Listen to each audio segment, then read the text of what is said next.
হুজুরের দরবারে হযরত যায়েদ থাকে। যায়েদের পিতা এবং যায়েদের চাচারা এসেছে। ইয়া রাসূলুল্লাহ, আপনার যে পালক পুত্র যায়েদ এসেছে আপনার কাছে, ছেলেটাকে নিয়ে যাব।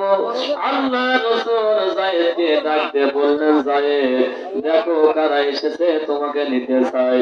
হযরত যায়েদ বললেন, ইয়া রাসূলুল্লাহ, হাবিবাল্লাহ, আমি আপনার বাসায় পালক পুত্র, আমি আপনার পালক ছেলে, আমি যায়েদ কথা দিলাম আমার আব্বা এসেছে, আমার চাচা এসেছে, তবে ইয়া রাসূলুল্লাহ, হাবিবাল্লাহ, আমি আপনার সাক্ষী, আমার বাবার সাক্ষাতে বলে দিলাম আপনার দরবার থেকে আমি যা পেয়েছি জীবনেও আপনার দরবার আমি ছেড়ে যাব না।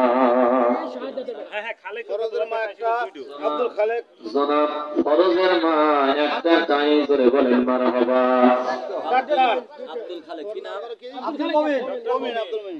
আল্লাহ জনাব ডক্টর আব্দুল মমিন কয়টা দিবেন ডাক্তার সাহেব?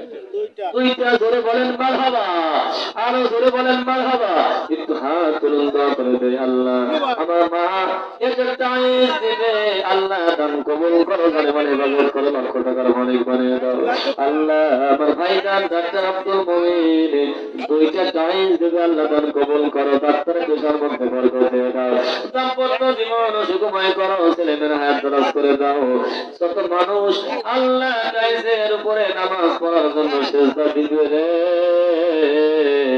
আমল গুনাহ তারা আমল নামায় দিয়ে দিও, সকলে বলুন আমিন। একটা টাইস কি নাম ভাই? আমার নাম এটা বাবু, আর আমার নাম পাঁচটা নাম। আপনার কি নাম ভাই? আব্দুল মোমিন। আপনার মুমিন। দেখেন আরেক আব্দুল মুমিন এই পাঁচটা টাইস দিবে, জোরে বলেন মারহাবা, আরো জোরে বলেন মারহাবা। লিল্লাহি তাকবীর। আব্দুল মুমিন পাঁচটা টাইস জোরে বলেন মারহাবা। করে দেয় আল্লাহ, এই গ্রামের মানুষ এত ভালো, আমি দেখতে পাচ্ছি মুরব্বী মানুষরা কত কষ্ট করে মসজিদের জন্য এত দৌড়াদৌড়ি করতেছে।